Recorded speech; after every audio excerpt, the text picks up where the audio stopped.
circuit court dancing so and now you doing and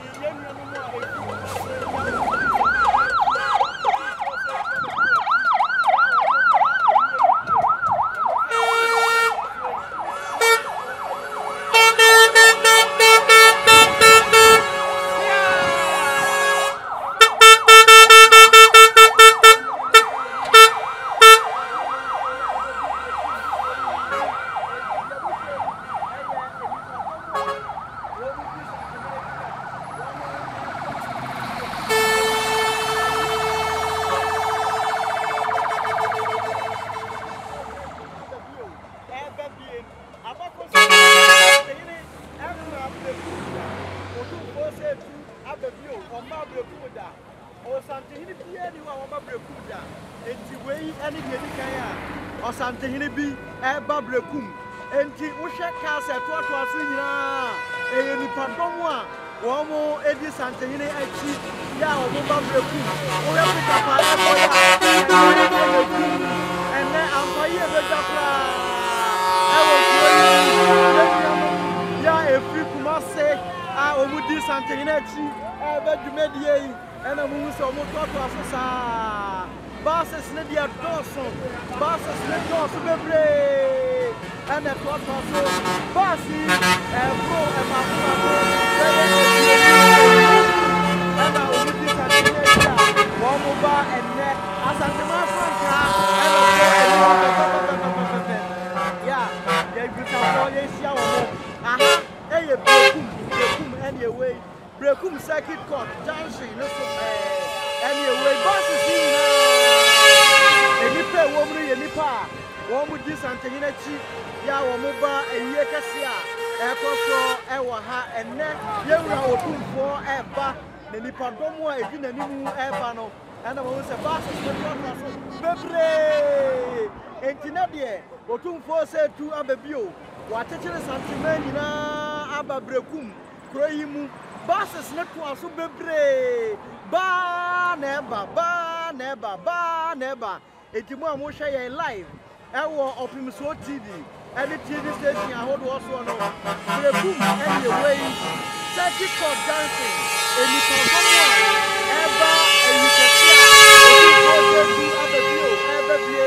brekum ma hina wonye ne ba bi ko na yie no ana mo nso mo ko afisa no ye nuanum prosifo enso to asom the articulary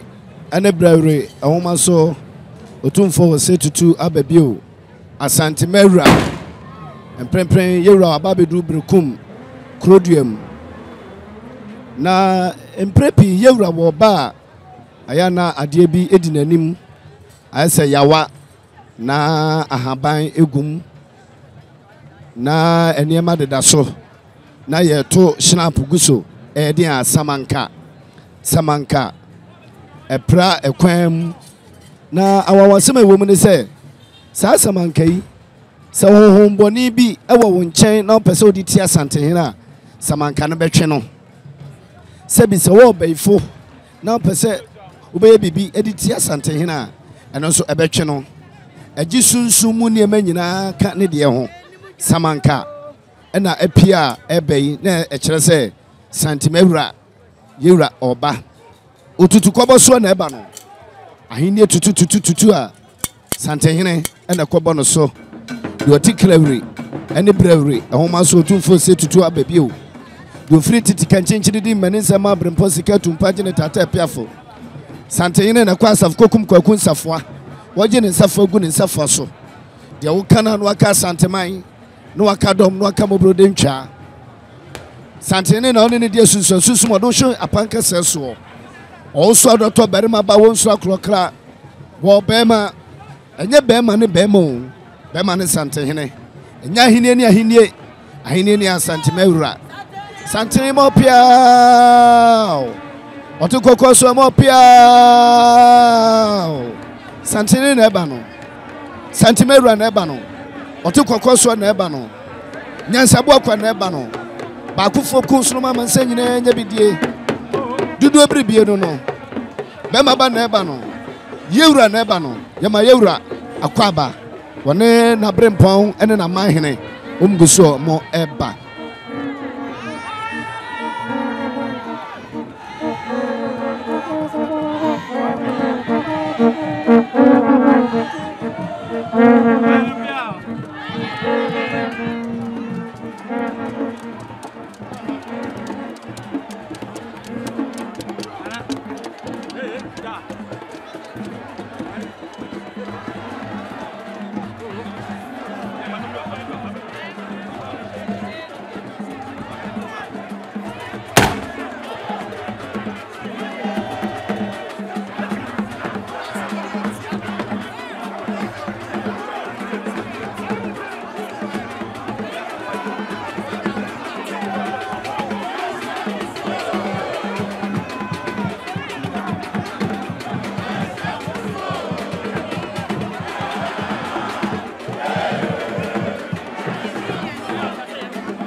ni ebube ne brebe nse si ebube ebe ye de den kura preko enim sebe odwampopo bi esi kuro ni mu awase wadore sra tanyini wantena fie ema aseduamfo blani pie frimantam bahin se pin enye nkwande wa na yesotro no wa ansa na odi asebe fita na no makode ebrensi am wa wotua ne nsem mojabumo ni hu bi duanani wie klaman wo ye sofo kra wo nye yie bi tontonte ye no nsa na ye fa nyansapo aboa ntaka na mane yakese na ntakra aboa ne de fanyinam kwatere kwa mada woro ma ntuma ye fe ni din de sei ni din de obama akola wa no so pese utrimu usuma ense bratam hia na Amerikasa sebe ka ya twa ni mu nyame nai ebu afaso enye de ya twa ni mu twa nyame sebedi akone bakwen bodi atwede na se kofi nro ni ya aben ntime nyina ni mu ampata na wo yade ya